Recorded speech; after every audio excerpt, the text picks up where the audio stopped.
for Hogan's Alley, the game we want to play. With hosts Ryan and Terry, it's Crokinole UK. Drain those open 20s, stack those buttons high. It's the greatest game on earth. Tune in and find out why. Hogan's Alley will get you in the mood. Don't go buying Crokinole from weirdos in the nude.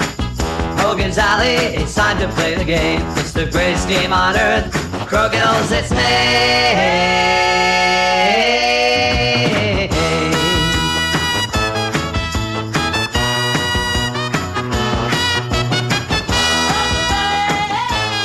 Good morning, good evening, good day, good afternoon, whatever time of day it is where you are and wherever in this big, beautiful Crokinole world that you are. Welcome back to episode something or other of Hogan's Alley.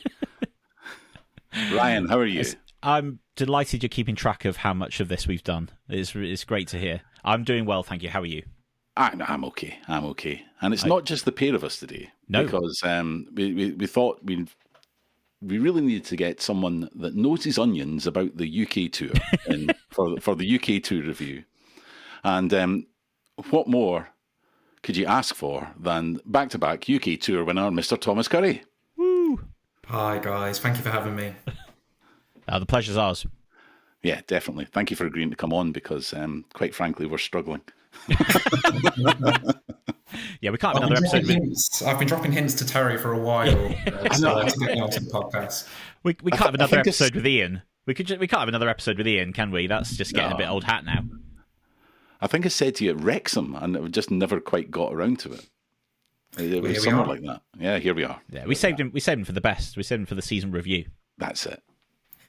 And I did go to all 6 events this year, so I'm in a better position to be able to review all of the events. So yeah, I'm looking forward to it. Good stuff. As did I. Yeah, I'm the only one who missed out. I did 5 of the 6. Yeah. Boo. Sorry. Let's try harder. I know. I'm coming to Scotland this year. Hey. There we go. So, yeah. No, it's good. Well, should we start talking about Scotland? Should we start talking a little bit just about how it was, and we'll intersperse the conversation with other bits and pieces as we kind of go through the season. Does that make sense? Makes sense to me. Sounds good to me. Awesome. So I'm going to ask you guys because I wasn't there. How was Scotland? Did you tell us a bit about it? After you, Terry, since you were the organizer. The thing that really stuck out to me about Scotland was how, and this is not applicable to either of you guys, but for our dear listeners back home, some of them will know what I'm talking about. In that it was the first year that Tabletop Scotland was at the Royal Highland Centre, and I was a bit worried about the shift of venue because the Dewars is much smaller. There was lots of kind of little rooms. We had the Grand Prix in one year. A lot of it carpeted, so it wasn't quite as boomy, although the bigger halls, you did get that extra kind of noise. So I was wondering how the vibe of the whole convention, if that was going to, kind of be squashed a bit by the change of venue. And I'm glad to say it wasn't. It was as good as it could be there in the first year, and the people, the whole kind of ambience of the weekend, I thought was just the same as Perth. And that's my kind of reflections on it. The rest of the day was a bit of a blur. For me, yeah, go on, Tom. For me, Scotland was potentially my favourite event. It was actually my first time ever going to Scotland, embarrassing enough to say, but it's taken me 33 years to get to Scotland, and Edinburgh was absolutely beautiful. Had just an amazing weekend as a whole, not just at the tournament, but also just, exploring Edinburgh with Jess, my partner. It was amazing. Really, well organised. I really enjoyed the venue. Very easy to find, and Scottish people are much friendlier, Terry. What can I say? I remember speaking to the taxi driver on the way, and by the end of the taxi journey, he was literally Googling my name on the Crokinole website. And I said, look out for my name later, because I'm going to try and win today. So you never know. And he was like, "Oh, all right, pal, I will." Yeah, it's fantastic. Brilliant. That's nice. And one thing that kind of was telling, I think, with looking up to what was going on in Scotland is there was loads of photos, because obviously it's at this, it's at the conventions. There's a professional photographer going around. So there's loads of photographs, really, really good ones of the Grand Prix as it's happening. And what's interesting is that I don't think there's a single one, with the exception of one, which is Mike concentrating very, very hard. Is I think everybody's smiling in every photo. So I'm assuming that kind of was reflected in the atmosphere of the event. That's definitely my recollection. Yeah, really, really good vibes, good atmosphere, and still lots of fantastic players, people that I'd never played before, but then as well as, kind of the regulars who were there. Of course, I walk into the room and there's Mike. I'm like, oh, okay, so Mike has come, okay. And I had to play him in the final, and that was a great match. That was one of my favourite ever matches, actually. I managed to beat Mike in that final. But yeah, just an amazing event. Loved it. I think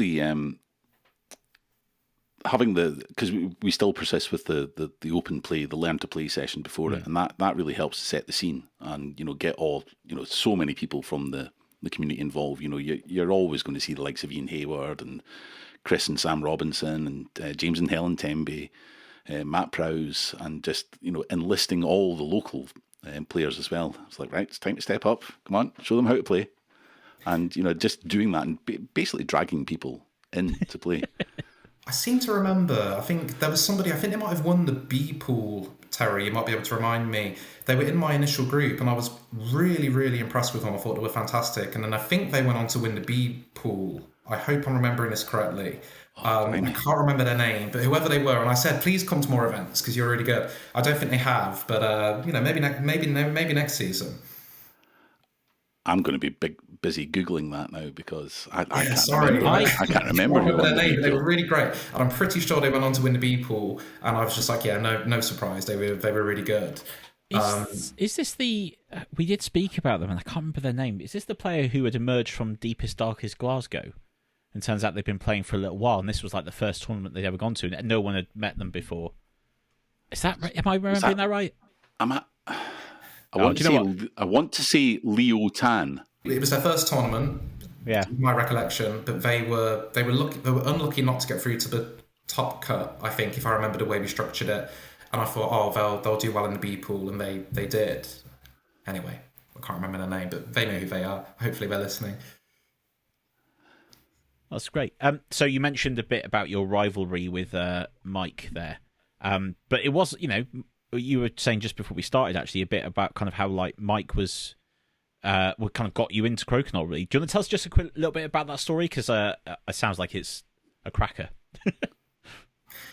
Yeah, of course. So I love Mike, and he's been my biggest kind of rival. And obviously, initially when we started playing, he was streets ahead of me, and then we've ended up becoming quite even over the years, and we always had good matches. So Mike had his board years ago and was trying to, I think, find kind of other people that were interested in playing. So if I recall, he kind of managed to find a London-based Crokinole club. He was emailing people and he thought, wow, there's people we can play in London. It turns out that was London, Ontario, not London, England. But interestingly, one of the people he was emailing back and forth was actually one of the Beerling brothers. So, people that follow Crokinole over there, they know that they're like big, very good with their doubles and their singles. And Mike, I think, actually played against him just at the World Championship a few days ago. So it's come a little bit full circle. So Mike was pushing essentially to find things, people that we could play against. Mike and I would only ever play against each other, so we didn't really know how good we were relative to anybody else. And then we found the UK Championship that Ian had organised at the NEC. I think it was 2022 now. Mike and I both obviously turned up, not having any idea of sort of how good anybody else would be. And we saw, a sort of a quite a serious looking chap wearing a cap, just sort of firing shots in all angles. We were like, oh my God, who's this? Turns out that was Brian Cook, who's kind of a multi-time world champion. And we were thinking, what have we got ourselves in for? Turns out we actually did fine. Mike ended up actually coming in second. I missed out on the top four, I think, on like tiebreaker 20s with Fuzzy and Dave Cropper. And we thought, actually, we're pretty reasonable. We've done okay. We've had a stab, and we met lots of nice people. So then, I bought a board after that, and Mike bought a Tracy, and because before that we didn't have one, and we just kind of went from there. And then we've just been coming to as many tournaments as we can, and we've been, I guess, kind of rivals and kind of help one another, for a while. Nice. Yeah, London, Ontario is a bit different to London, England, isn't it? Just a little bit different. Just a little bit off geographically. Yeah. Touch smaller as well, I think. Probably. That's cool. Excellent. Yeah, no, that's great. And obviously Mike's a big part of what we do here at Crokinole UK. So, yeah, it's awesome that he's kind of been part of it. And, you know, like you mentioned, that he's been to the World Championship, so we'll talk to him a little bit more probably about his experiences when he's back. Cool. So, anything... Go on, Terry. Just before we finish with Scotland, as I said at the time, well done on winning the Grand Prix. So how long did James Temby talk to you about winning the Grand Prix for? No. I think he was actually very well behaved. He was very gracious, and I think if I remember actually, James, I love James. So he told me he's got a real knack for actually giving me compliments, but disguised as borderline insults. I've noticed that. He'll tell me. He'll tell me, that it's amazing how consistent I am given my very kind of volatile technique. And I'm like, oh, thanks, mate.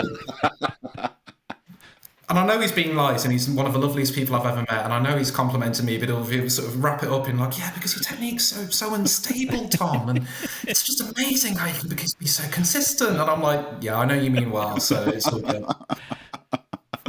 Brilliant. There we go. So the tour then rocked on, didn't it? Down to your stomping ground, or near your stomping ground, Ryan. Certainly it was your first experience running a tour event. Yeah. So obviously the Welsh Open moved to Wrexham. It was fun.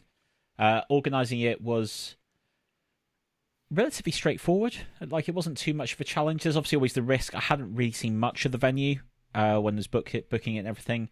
I did manage to pop in there briefly beforehand, which kind of gave me some relief. But everybody seemed to really enjoy it on the day. Like, they seemed to like the venue. The vibe seemed to be really good. There seemed to be a lot of like perfect games being hit and stuff like that. So I think it was just if the vibe was right, and obviously we had like the juniors entering and stuff as well. So there just seemed to be kind of like a nice flow to the matches there, and everyone seemed to kind of enjoy it. And I got a few opportunities to kind of just sit back during the heats and during the rounds and kind of just take it all in.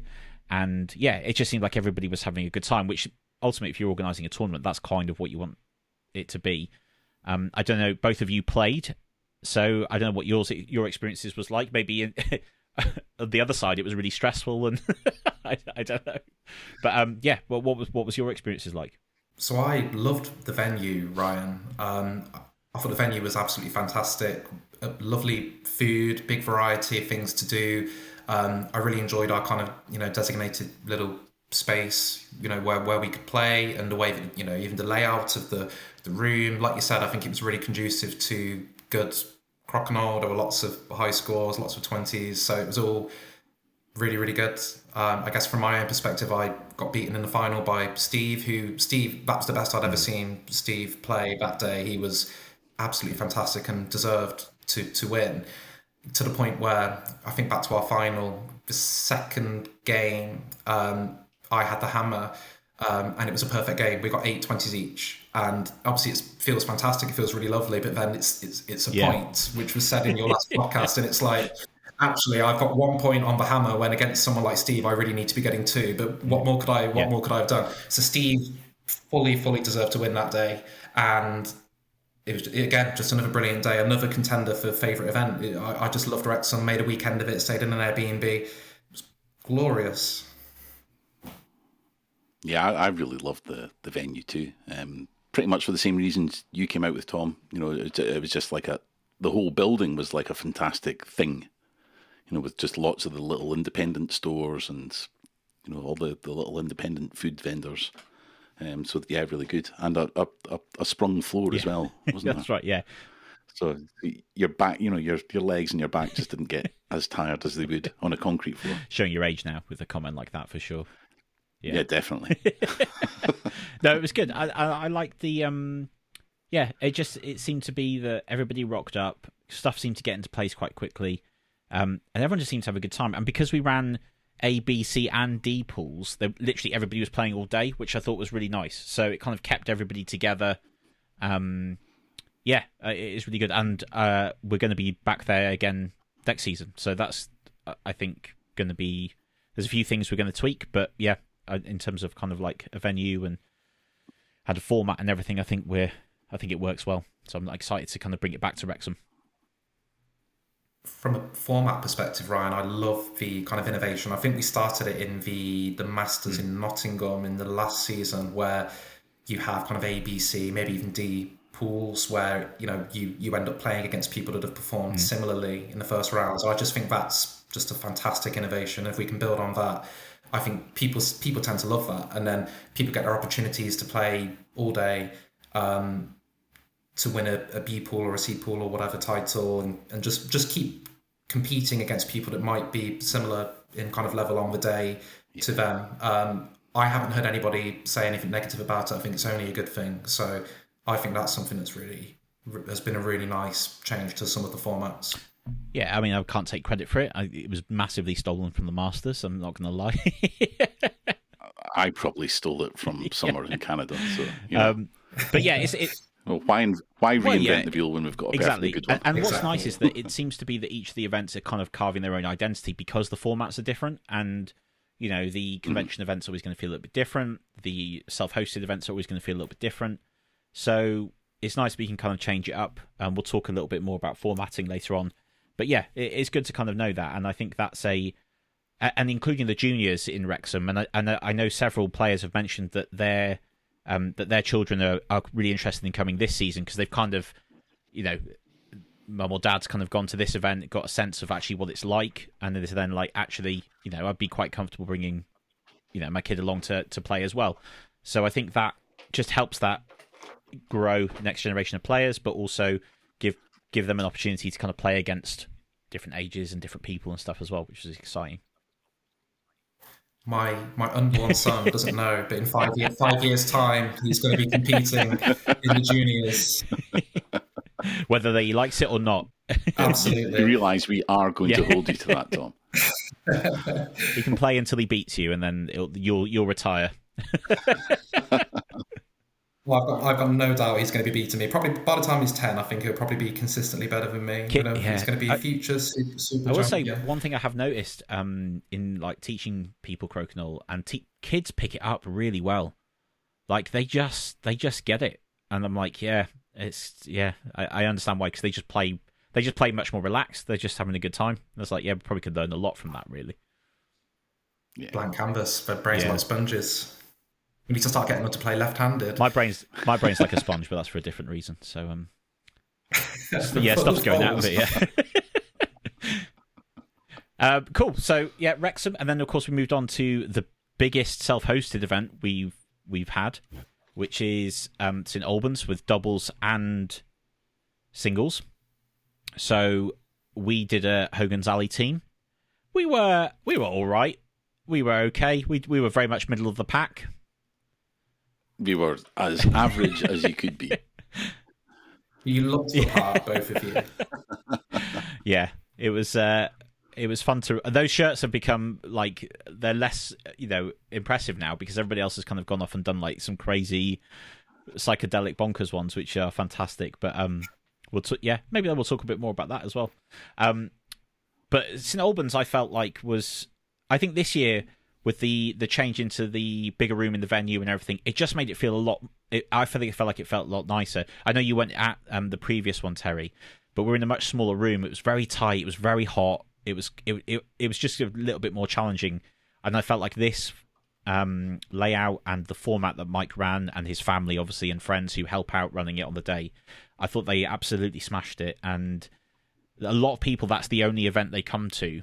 And I think if that was the one, if you are going to pick one, I would say that is the one you should probably come to, because I think it is just it's the biggest and it's the most exciting because you've got doubles and singles there in terms of different options. Not to say that the other events aren't brilliant as well, because of course they are, but I think St Albans just feels like the talisman of what it is that we do, independent of the conventions. I don't know if you two feel the same. I might be talking rubbish.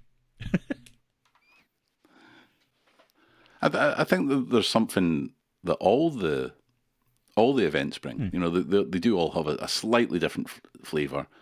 Granted, the three convention events are probably more similar because there's a bit. You've not necessarily got the audience that are there just to play Crokinole and nothing else. But is a good thing. I agree with you, Ryan, in that I think the change to the bigger room was fantastic. And from a real kind of nerd perspective, you can see I'm normally going around with my little spirit level, making sure everything's level and, trying to psych out my opponents. Playing on the little kind of individual tables where it's just one board per table, that's also really nice. And it was perfect for doubles as well. We can only build on it from there. And, I just think it's the event that I haven't won. I'm determined to try and win it this year. Singles and doubles haven't won either. Got close with Mike, obviously not last year but the year before, which was that was really good. But no, another really great event, and it's very local to me as well, so always a plus. Who were you paired with in the doubles, Tom? I can't remember. So year one, it was with Mike, and we lost in the final to Mark and Brian. Very close. It came down to, I think, the last shot of the last game, and no complaints. Obviously, losing to those two, both fantastic. This year, I was with Chris Robinson, and we got beat by the same team, Mark and Brian again, in quarterfinal. And again, that was also pretty close, and they beat us in the quarterfinal. So yeah, I've had a couple of near misses this year. I've got a doubles partner in mind. He's a pretty good one. He's a good friend as well, so hopefully we'll smash it this year. Little teaser. Not saying who. Little tease. I know. Yeah. It's Mr. McCluskey. Oh, you're stealing him off me. Oh my goodness. Shocking behaviour. No, that's Sorry, fair. Ryan. Listen, if you perform well in Leicester, you might not want to leave. You don't worry. You're safe. Also, I have to play with Terry at St Albans. That's kind of like the nature of the beast. Of course, if he you still do, have me. guys. And also, after spoiler alert, after how well you both did in the UK Championship as well, you guys could do some damage. It depends what happens on the day. I don't play doubles enough, I don't think. That's the problem, is it just feels very different. But yeah, no, that's cool. Yeah, you and George will definitely be in with a shout. Obviously, we have the interlopers in RP and Nikki. I don't know if they'll be back. We'll see. But they kind of set a high standard, obviously, in terms of a double pairing. Yeah.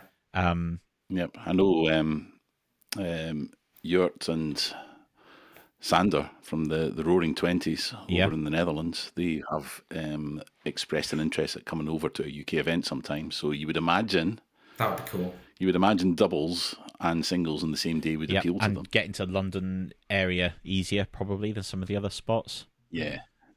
Interesting. Yeah, I'm sure. I think of all the events that we run, that one has the potential to kind of grow.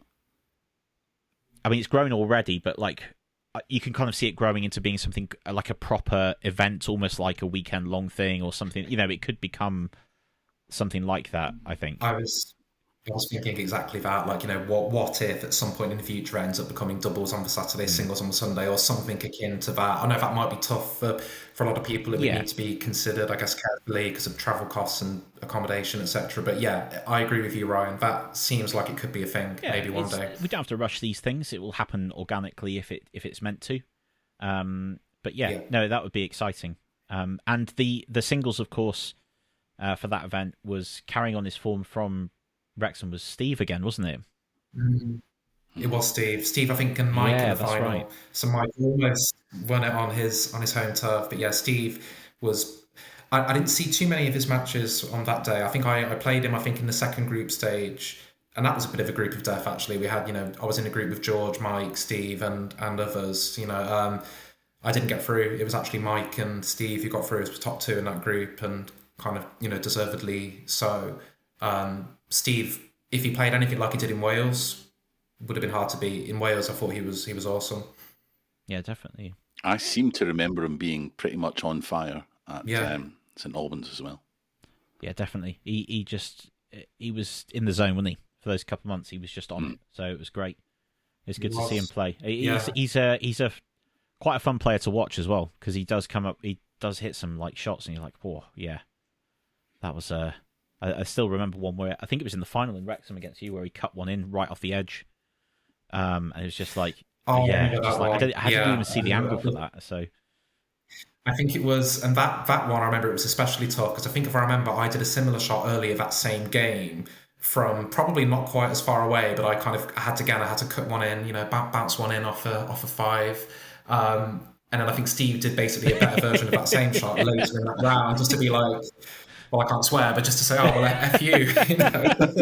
Well, it's quite nice, isn't it? Because it's like you get the opportunity sometimes when you're playing. I mean, this happens for both of you, and particularly you, Tom, less. But when you're playing players that are very, very good or even above you, you kind of get to sit back and watch them come up with stuff and take shots and things as well, which is always exciting. I mean, it's just true of all players, I guess, because sometimes they see something or they try something, you think, I would never have even tried that. But that's always an exciting thing, I always think, and they kind of like, and you can be sometimes so focused on your own game, you're not actually appreciating what's happening on the other side. But when you do take the moment to kind of do that, it's kind of like, oh yes, it's a good feeling, and it's always tempting, like a little fist bump or like a well done or whatever across the board is always a nice thing. Yeah. I mean, I have to give Mike a lot of credit. You know, for me, like, back in the day, like I said, back in 2022, I'd say Brian and Mike were kind of streets ahead of, I think, of everybody, and they were that kind of show with the UK Championship, and they both finished at the top, quite far away. And you know, I learned a lot from Mike over the years to get to kind of, you know, to be as good as him, to be able to compete with him. But yeah, you always pick bits up. Obviously, we've talked about some of George's shots. I think you mentioned it in the last podcast, like he can do things that, you know, I can't do, you know, and so I practice with him sometimes fairly often, and you know, I've learned things from him too. So there's always things you can learn from other people. Yeah, good. I hope you don't mind me. I'm going to ask both of you this question. So it's sort of like a mid-season question.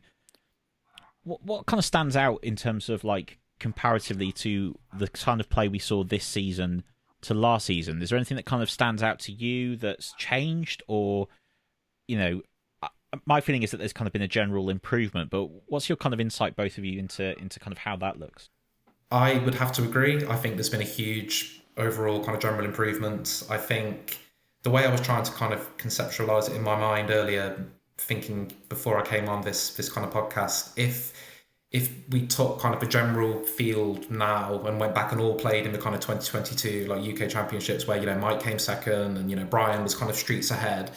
Now, I think me, Van, who finished sixth, Mike, who finished second, like, I think most people that play now, everybody, you know, here on this podcast and everyone that plays at the kind of level would have probably finished second or third or fourth or ahead of us back then, if you know what I mean. I think the general field now is so much better than we all were.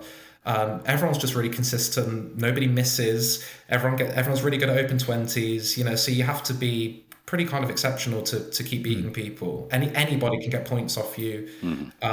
Pretty much, I would say, is what I've noticed. The difference is that at no point can you just think, okay, I can hopefully get an 8-0 here. Like, no way. Like, you have to be on it to beat anybody 8-0. And everybody can get points off everybody, is what I've noticed. Interesting. Yeah, I think that point distribution thing that you just mentioned there, Tom, was exactly where I was kind of going with. In that, it's easy to say that everyone's got better, of course, but it's the way that games are just so bloody tight now. You know, even you every point can be utterly crucial. 100%, and it comes down to tiny margins. I know we're going to come on to the UK Championship in the end, where the entire course of the day, the entire tournament came down to essentially one shot for me, you know, and I missed it on that day.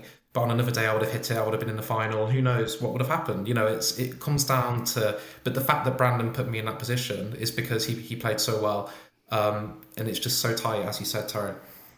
Yeah.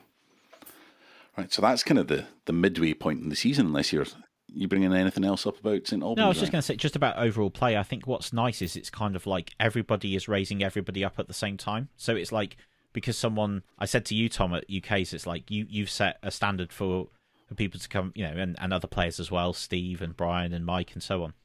You've set a kind of level that people want to reach to. You've kind of put a target on your back, really, because people want to come after you. But that's good because it does raise the overall quality overall.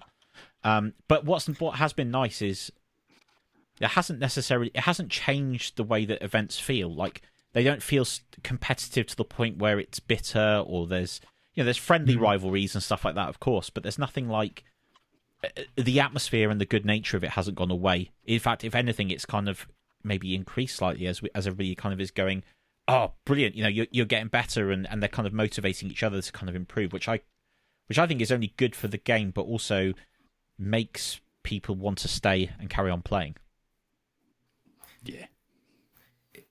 Yeah, it reminds me, it's interesting because it's a good thing for me and a bad thing that when people play against me, they tend to want to try really hard and play really, really well. But it's exhausting because everyone's playing so well. I have to really, concentrate the whole time as well to try and win. But I think back to not the UK Championship just gone, but the year before. So Jason, obviously who you guys know, who's been on the pod before, one of my good friends, really great guy. He introduced me to a sort of nervous-looking Mark the Bear Paddington and said, Pads has came with me. He wants to play against someone who's really good. Can you play him? And I was like, oh yeah, sure.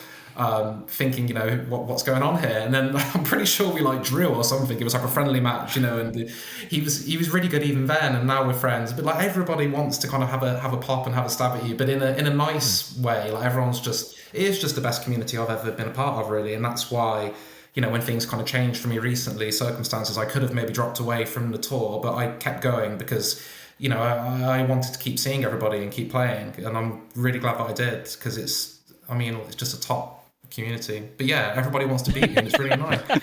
Oh, woe is you. Well, as we're at the halfway point, and as we do have a special guest on, and I gave you a bit of a teaser about this before we started recording, Tom. So I do have 10 questions for you. It's going to be fairly rapid fire. There are right and wrong answers. They may or may not be apparent. Okay, so are you sitting comfortably? Slightly scared, Terry.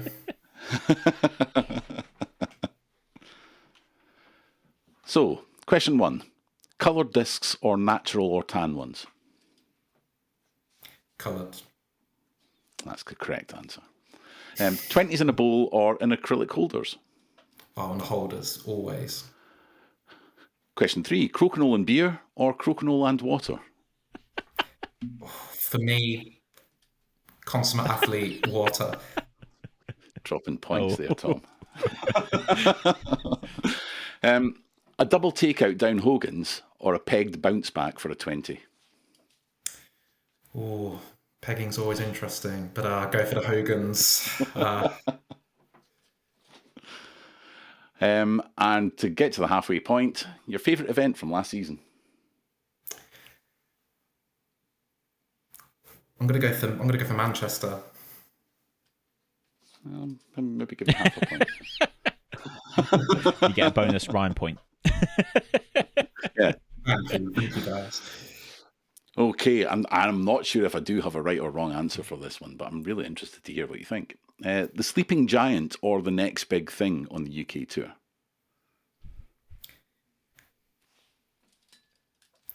We've had a bit of both this year, haven't we? I mean, we've got the kind of new next big thing emerging, and he won the UK Championship, and he'll be the person to beat next year, I'm sure, in George. But I think it would be cool for the Sleeping Giant in, say, Brian to come back and just start beating everybody again. So I think, can I say both? Okay, yep.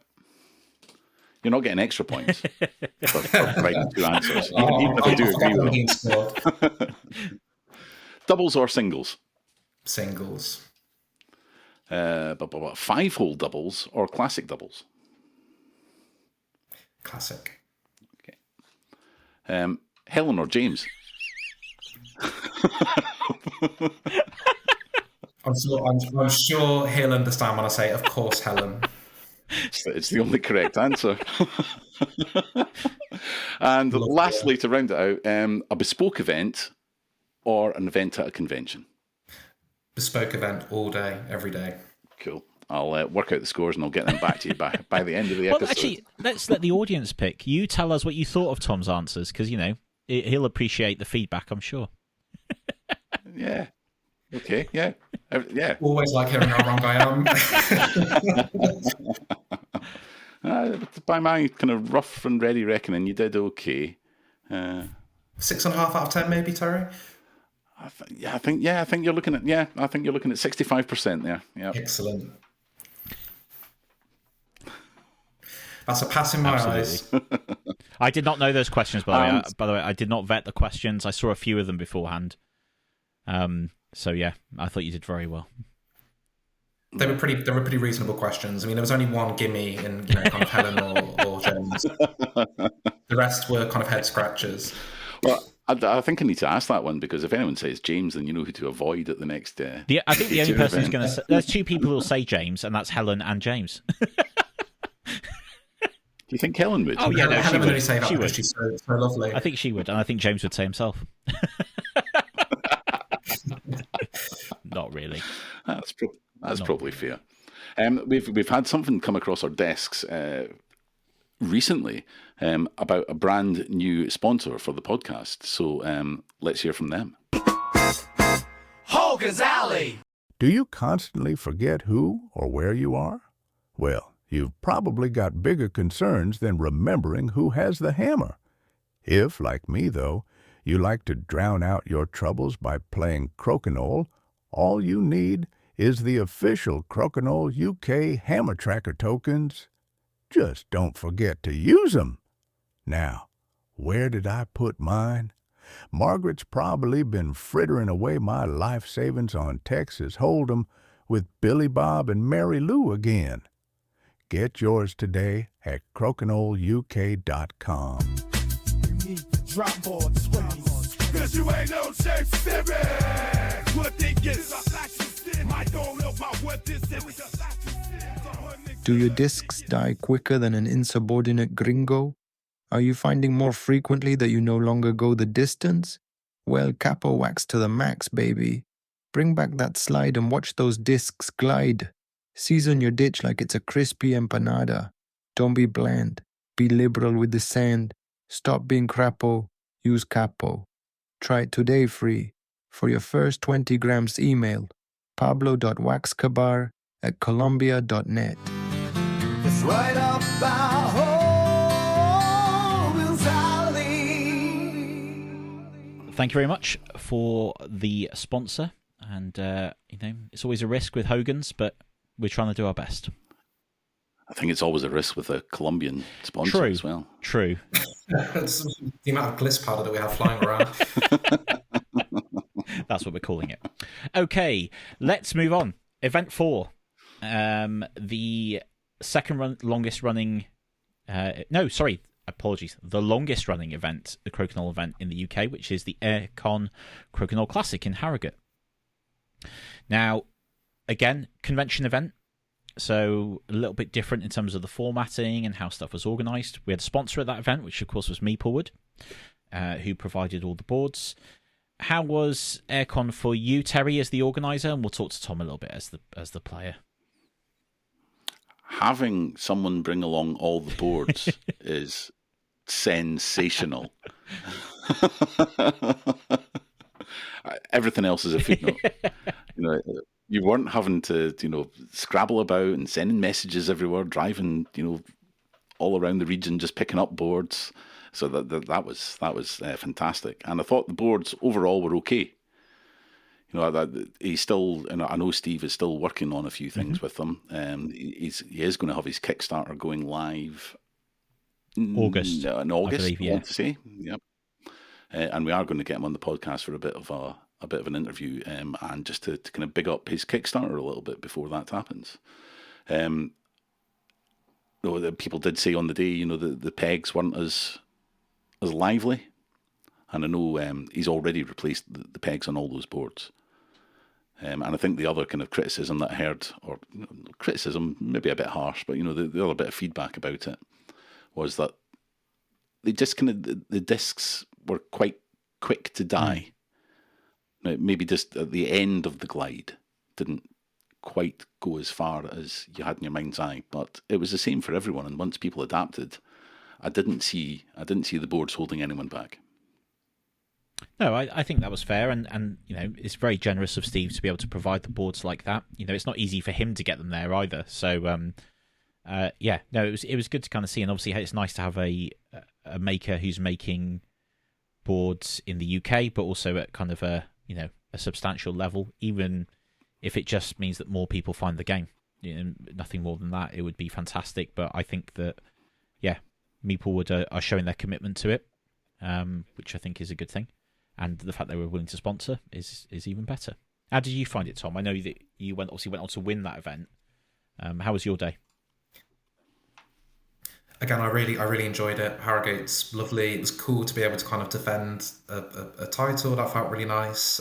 With the boards, I agree with Terry. I think just the springiness off the pegs was the only thing I really noticed, because I think in terms of the disc kind of dying, I wonder whether just them being buffed a little bit more could have been helpful, because I thought the boards were pretty great actually, and they led to kind of really kind of consistent games, lots of 20s. It was, as you said, once you adapted and you kind of understood the speed of the boards, you could kind of play as you needed to. I thought they were really good.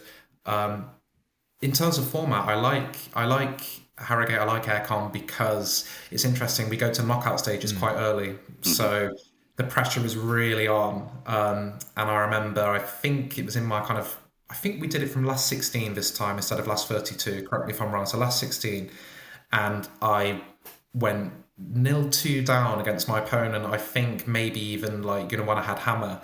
And I just thought, and it was 1st to 7, and I was thinking, oh, this could be a bit of a banana skin. Like the heart rate started going. I was thinking, this it was a lot of pressure early on, which is nice. It's good. It gives people an opportunity to kind of make big upsets from early on, and it's a nice point of difference from some of the other events with just a top 4 or a top 8. Yeah, Aircon's always had that large knockout phase, and something that I'm keen to keep. But I think the 32 experiment was wrong. 16 is good. 16 was fine, yeah. Some kind of seeded groups where, you're getting a mix of players, and then I think it was squidged down into 2 groups where it was more players more around the same level, and then on to the knockout. So it is a fairly rapid fire day. Yeah, it's nice, Aircon, because you get a lot of players who are trying out for the first time, right? Because Aircon is a conducive environment to playing games, so people see the opportunity to have a game of to have several games of Crokinole, and they take it up.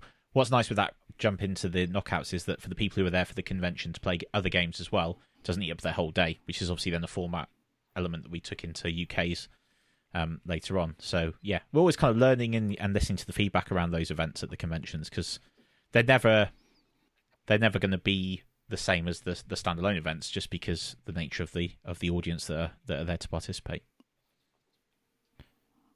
It's good though, exactly. And shout out. So there you go. Sorry, you go. I was just going to say shout out to Joe as well, who I played in the final of Aircon. I thought he played really well and did really well again to get to the final. So just a quick shout out to Joe. Yeah, Joe's lovely, isn't he? He's just like he's just so like gentle and kind of like, yeah, he kind of just goes with it. But he's a very good player, and he's fun to play against. Nice guy, Joe. Yes, he'll win one soon, I'm sure. I reckon so. And I always like the space that they give us in Aircon up in that balcony. Yes. It's beautiful. There's passing traffic, but it's not got the same volume level that the likes of the NEC or the Royal Highland Centre has. Well, everyone had. It makes it feel like bespoke events. It makes it feel like we have our own. Yeah. Everyone had to pass us this year to go on the trek to find food, didn't they? So that was interesting, but kind of just off to the side, so that was good.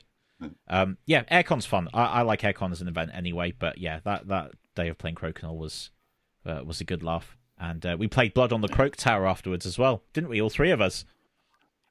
We did. Enough, yeah. We did. Jess and I as a pair. God, that was interesting. And you guys won. We did. Obviously, we've never played it before. We were both exhausted. We were both thinking, we've never played this before. We don't know what's going on. We saw everybody that was playing. We loved everybody that was playing. So we thought, okay, we'll play. We should be fine as long as we don't pick the demon out of the bag. Jess is picking first out of I don't know how many pieces, 16 or so. Of course, just picks demon immediately. We're like, okay, great. But we managed to fool everybody successfully and win. So that was actually really, really cool. Yeah, we decided it's Jess's victory, not yours. So that's what we've decided. So I agree. It was all Jess. No, that was a lot of fun actually. It was, it was a tiring day, and then obviously Jason ran it for us, he's a great storyteller in the game. But yeah, it's a lot of fun, and I'm hoping we'll get a chance to do that again at Aircon next year, because it was a right laugh. Even if I was murdered, by Chris and James, who immediately had it out for me and were like, "No, we don't believe you at all." And I'm like, "Yeah, but I'm telling you the truth." No. All masterminded by me. So that was a lot of fun. So hopefully we'll get a chance to do that again. That was good. I'm sure we'll be able to. Count me in. And we probably should have said as we were going along, but Aircon will be happening again next year. I had a quick discussion with Mark Cook down at Expo on the Sunday, and then there's been subsequent kind of email traffic just confirming that. Fantastic. So just times and numbers still TBD to be confirmed. But yeah, do expect more Aircon Crokinole Classic on the Saturday of Aircon 2026. And obviously, Tabletop Scotland is locked in. The events, I think, go live tomorrow on the 10th of June. So if you haven't got your tickets for the convention already, do get them. And I think we're saying 48 places for the Grand Prix. I can probably sneak it up to 52, though. Beyond that, I've got no interest.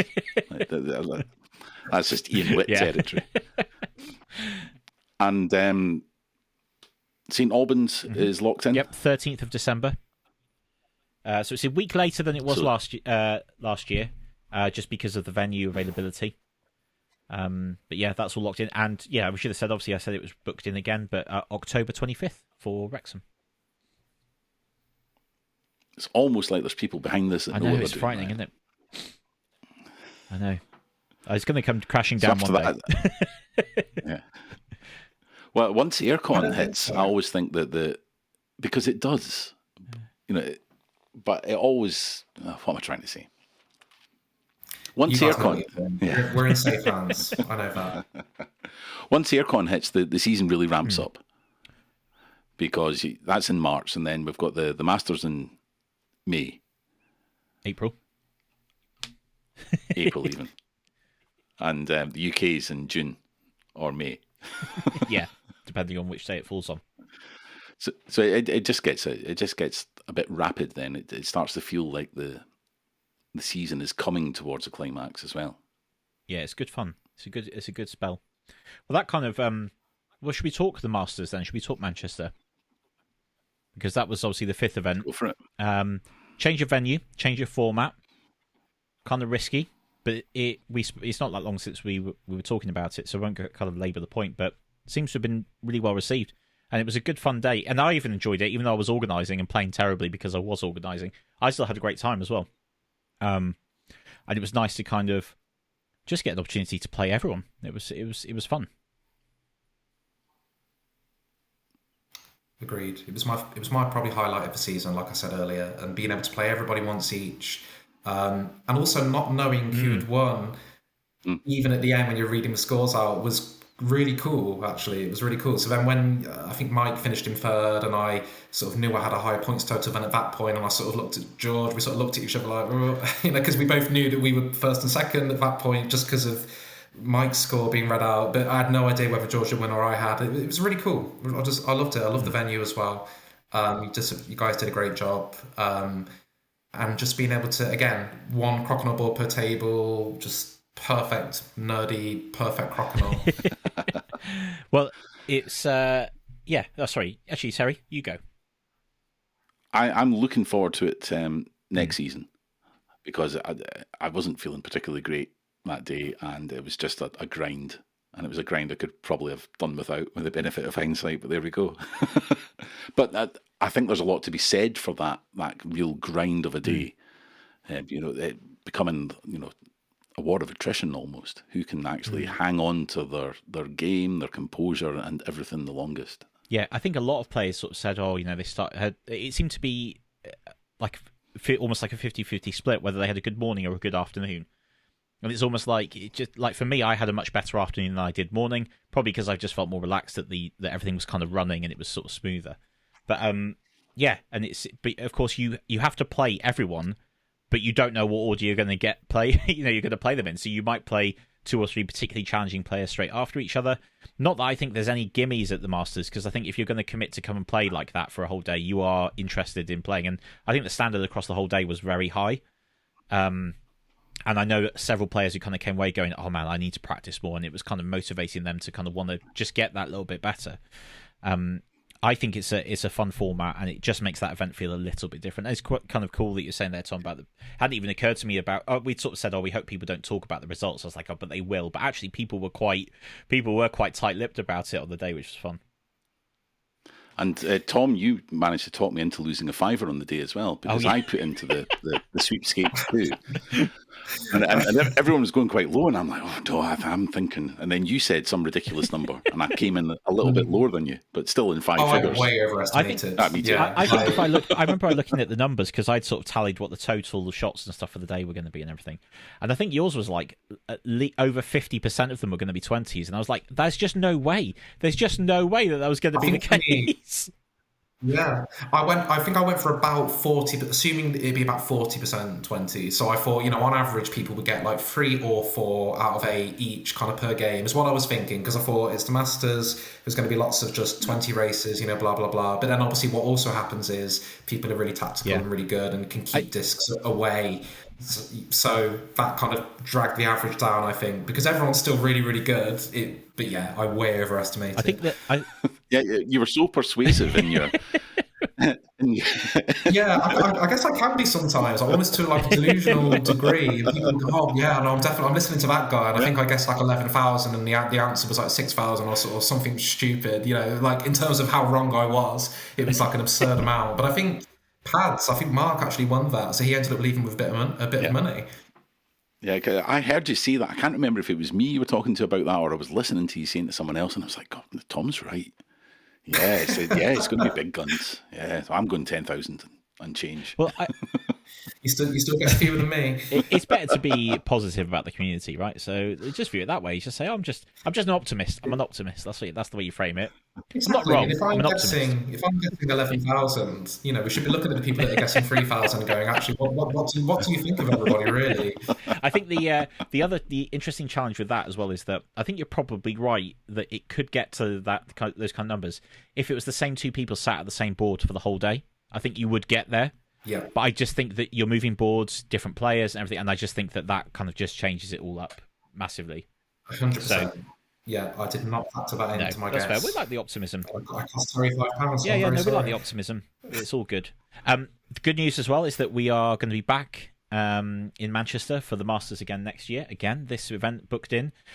In addition, we're going to have a players' mixer / warm-up event on the Friday evening. So we're just going to go down to the cricket club, take some boards, and it's a social, and anybody who's there, and we're going to say to the members of the cricket club as well, if they want to come down and learn to play the game, that they'll get the opportunity to do that as well. So we figured that would be kind of a nice way to give it a little bit more framing for the weekend, and quite a number of people were there on the Friday night in the area staying. So I think it just gives something that we can kind of do socially there, which will be fun. That's brilliant. That sounds good. What takeaway are we going to order, guys? That's the question. We actually, a few of us did go for a meal afterwards, to like a barbecue place. It was very good. That was good fun. Cool. So yeah, Manchester on again. Little tweak to the format, which I think was in the feedback, which is we'll do 2 breaks throughout the day just to kind of ease up the pressure a little bit. But it's all good. And we've also got capacity there to grow like 2 or 3 more players. So it could make the day slightly longer, but it'll be a fun day either way. And with 2 breaks, that's pretty reasonable, isn't it? So maybe 10 people in each flight. One thing we didn't mention, of course, is the lovely perpetual Masters trophy, which is now in your possession. Oh, it's gorgeous! As soon as I saw that, I thought, please let me win that. It's beautiful. I'm so grateful that I did. It's really proudly stood up in my living room next to the little mini tour board as well. Yeah, it's gorgeous. Yeah, thank you guys, honestly, for the work that you put in, behind the scenes, organising the trophies and what have you. I mean, the big Masters trophy. Oh, it's just. I really like that one. It's. I think I mentioned at the time, my wife was like, "Oh, that's a nice one. That's not one you'd feel too bad. It wouldn't feel like weird just having like it in your living room or everything." I was like, "You don't need to worry. It's not coming home with me. It's fine." So that's good. So yeah, and it kind of rounds up into the big boy itself, the 99 player UK Championships, which were was only a week and just 9 days ago. It feels like a lifetime. But yeah, what a fun day. We've kind of spoken about that obviously very recently. How was your day, Tom? I know you mentioned it came down to your one shot, but how was your overall experience? It was good fun. So actually, I took 2 of my kind of like best friends from Coventry. I actually took them along. So Danny Toner and Lee Satchwell, who I've known since I was 4 years old. So I've been friends with them for almost 30 years. And it just so happened we all got drew into Flight A and the same group, so I got to play both of them. So Lee, his first ever match, his first ever time flicking a Crokinole disc was against me in the UK Championship. And actually, I saw the results breakdown that Mike posted. So my friend Lee came, I think, 7th or so in the group. My friend Danny came 4th in the group, having only ever played twice, last year and then this year in his life. So he almost got into the top cut, which would have been hilarious. But they did great. That was a highlight as well, taking them along. That was good fun. I don't think I dropped any points in the group stage, and then in the second stage I did well. So it was all going well going into the quarterfinal. Then I had a really tough match against Fuzzy, who played great. I had to come back from 8-4 down. I managed to just about win 10-8. You know, I was, you know, that was really stressful. I gave Fuzzy a big hug afterwards because I was just like, oh, I'm so sorry. To cut in there, I caught the tail end of that match, and it was really tight. But also to say, it's really good to see Fuzzy kind of finding form and stuff again, because I remember speaking to him at the end of last season. He was kind of disappointed with how he performed, but it seems to be the second half of this season in particular, he's definitely started to find his form again. And I think if he continues on that route, he's going to be a bit of a pain for a lot of the people at the top going forward. Oh yeah. Oh, absolutely. Yeah. Love Fuzzy. He's somebody else who I've been playing since kind of, 2022 and that first UK Championship tournament. And that was a good really match, good. though. He could have oh my God, I had to come back from 8-4. That was stressful. So then I played Brandon, our American friend, in the semi-final, and things were going a bit better. I was winning 6-0, and I thought, okay, calm my nerves a little bit. Hopefully, I can get through and play either George or Mike in the final. There was a point where it was 8-2, and I had two counters left. We both had 2 counters left each. We both had 4 20s each. So I was 2 consecutive open 20s away from getting at least a draw, which would be enough to go through. And I did a reacher, so it went in and then it just popped out and I was over like this. And then Brandon played fantastically, got it back to 8-8, kind of deservedly so. Not a lot I could do. And then in the very last game, he was hiding, behind pegs. And even though I had hammer, I just had to keep hitting and sticking, and then that was enough. And I missed the very last shot.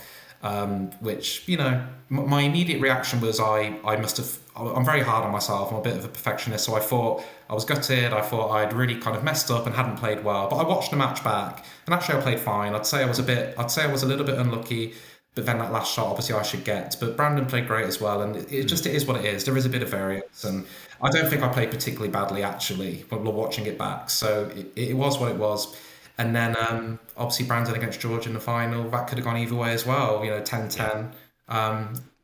Both really great players, but George is fantastic. Like I say, I've practiced with him quite a few times now. I've actually been round to my house, George, Jason, Pads, Mark, and we've played sort of 3 or 4 times at my house, and George is brilliant. So I was hoping if I didn't win it, George would, and he did. So fair play to George.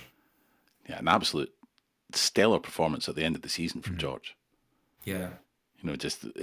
We were talking about it before, Ryan, and that we weren't surprised with his Masters result, and then he just that's him kind of opening the door, and then he just kicks it right off its hinges at the UK's. Oh, for sure. But the thing is, like George is, he's at that level. It's just the last couple of events he's been able to play, because he didn't come to Aircon, for example. Like if he'd come to Harrogate, he was already at that point where he would have been up there with, in the kind of final or semi-final or what have you, like for sure.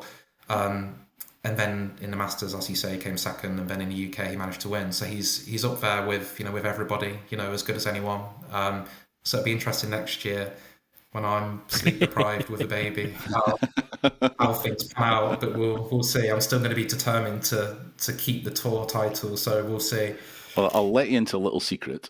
I spoke to Brandon on the Sunday because they had a stall in the vendors hall as well, and so I hunted them down and just wanted to say kind of hello and goodbye again. And I just said, well, so semi-final with Tom, how did you feel about that? And he's saying, well, it all came down to the end. And I knew eventually he's going to miss one of these. It's just the question of, am I going to run out of discs before he does?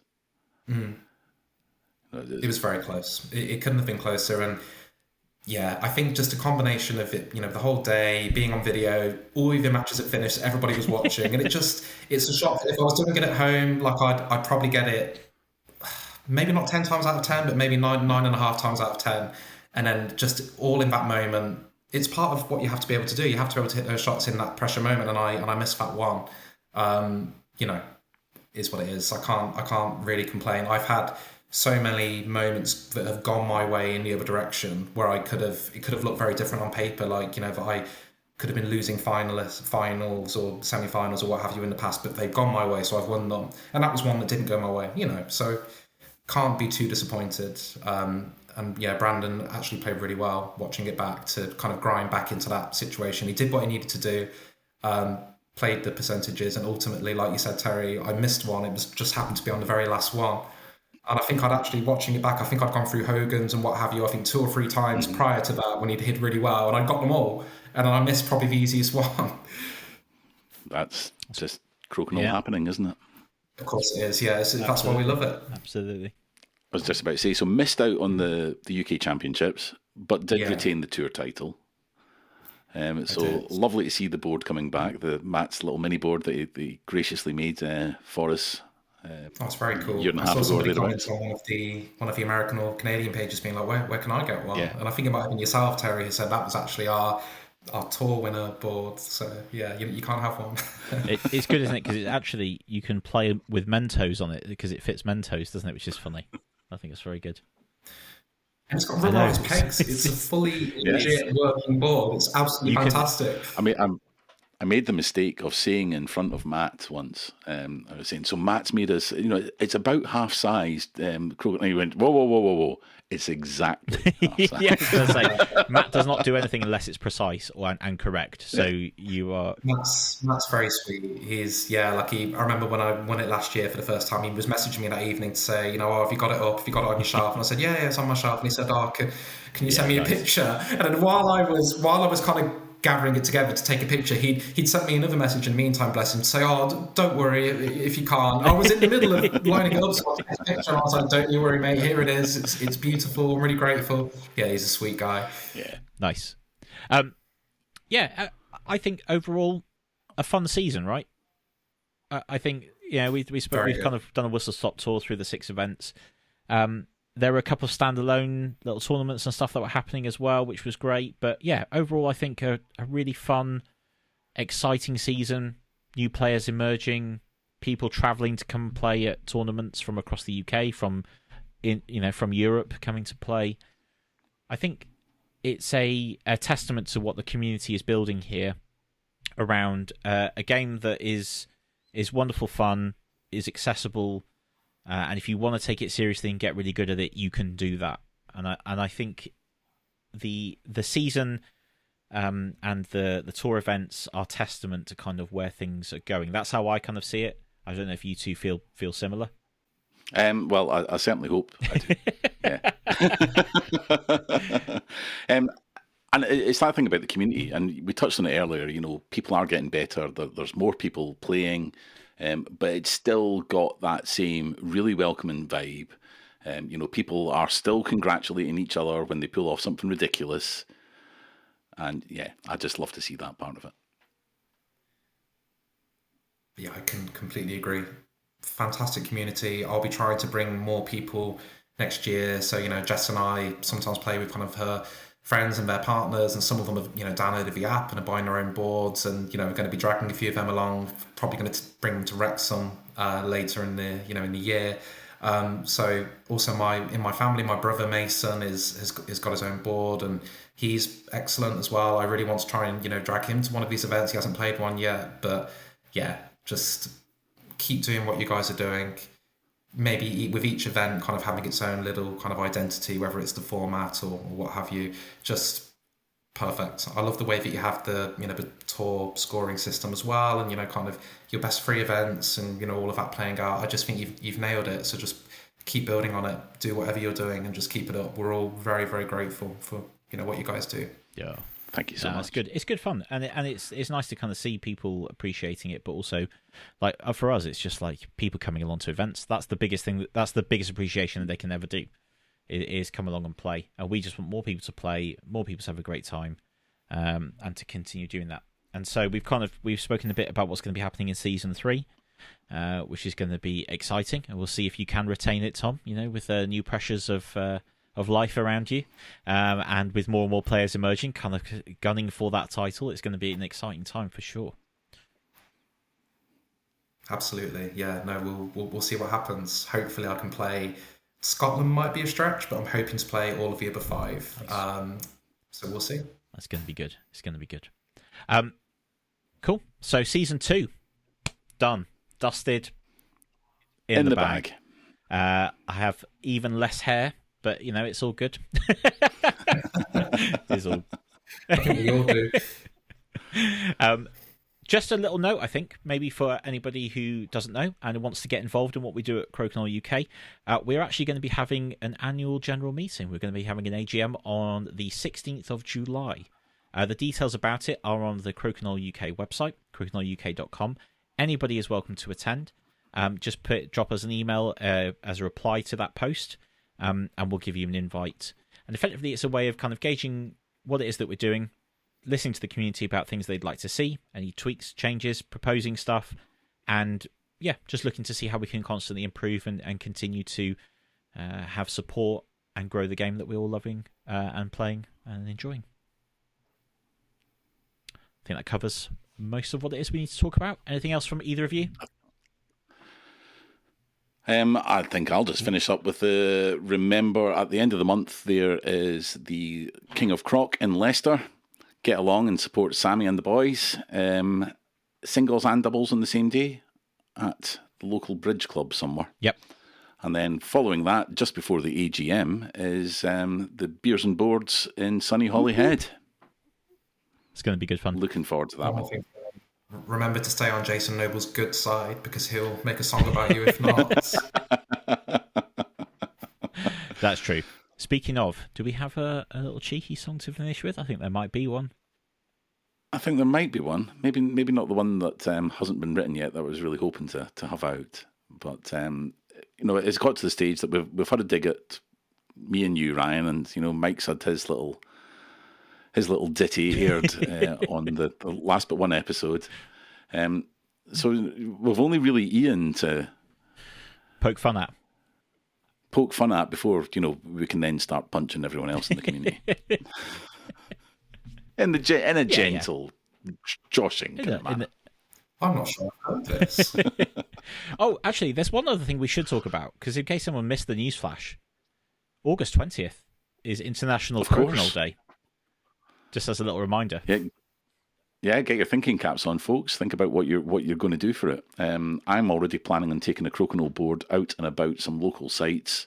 So Crokinole being played on the pier at North Queensferry with the Forth Bridge in the background. Lovely. Is one that I want to happen, but it's weather dependent, of course.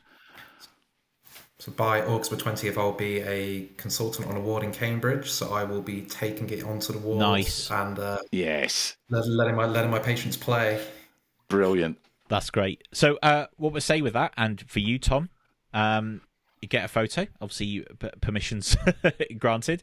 But when you post a photo, use hashtag International Crokinole Day, because everybody then can jump on and see what it is that everyone's doing. We're going to try our best to share as much of them as we can through the Crokinole UK Instagram and the Facebook page and so on. But yeah, please get involved, because I think it's going to be a really fun day. And some of the stuff that's been coming into me, and I know you've had a load of stuff, Terry, of what ideas and just people who want to get involved. Some of it is bonkers, which I think is going to be hilarious if it comes off. So, yeah, it's going to be good fun. Nice one. Tom, pleasure. Thank you so much for coming on to talk about the season. All the best with everything that's about to happen in your life, and we'll see you a slightly more tired version of you for Season 3, I'm sure. Thank you, guys. Thank you for having me again. It was really good fun. Lovely to catch up with you, Tom. Terry, a pleasure as always.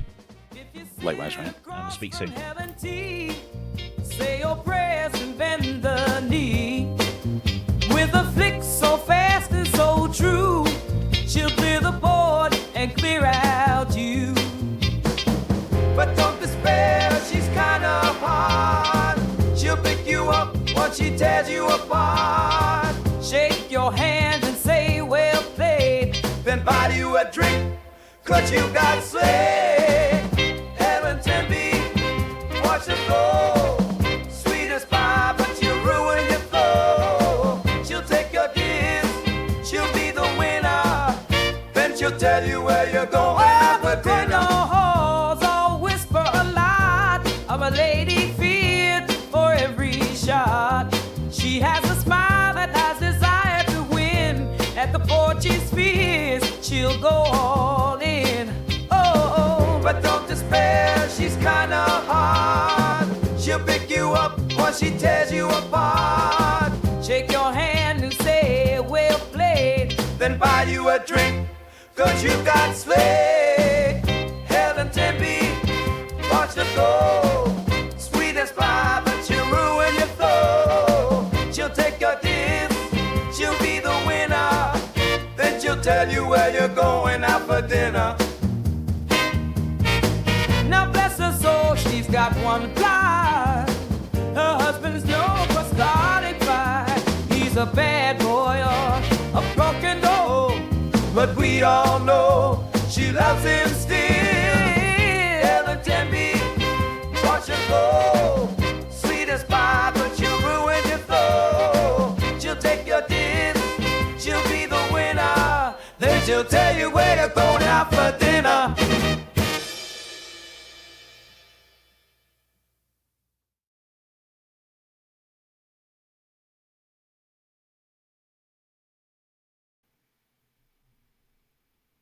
There we go. Okay, we're not recording anymore.